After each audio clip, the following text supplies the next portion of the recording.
Բույսերն ինտերիերում։ Դրանց օգնությամբ մենք ինտերիերին նոր կյանք ենք հաղորդում եւ շունչ, բայց այն պարագայում, երբ որ իրանց ճիշտ ենք օգտագործում։ Ամենատարածված ու իմ ամենասիրած բանը՝ մի օգտագործեք տարբեր չափերի, ձևերի, առավել եւս տարբեր գույների, բույսերի դույլեր։ Դրանց փոխարեն օգտագործեք միավոր ու միատոն դույլեր, որոնք դեռ ուրիշ էսթետիկ տեսք կհաղորդեն ձեր ինտերիերում։ Ընտրեք 2 կամ 3 տեսակի բույսեր։ Մի վերածեք ինտերիերը անտառի ու միշտ հիշեք, մեկ ընտրված մեծ խոշոր բույսը շատ ավելի տեղին է ու լիարժեք, քան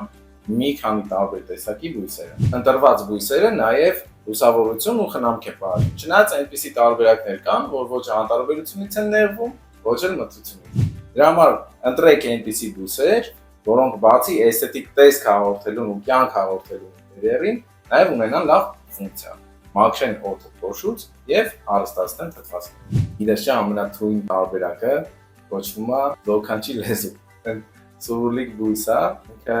համ փոշին է մաքրում, համ էլ հատկապես գիշերը թթվածով է հարստացնում։ Իրանց ամենաթույն տեղը կամ օֆիսային տարածքներում կիրառելն է, կամ էլ նեջասենյակում։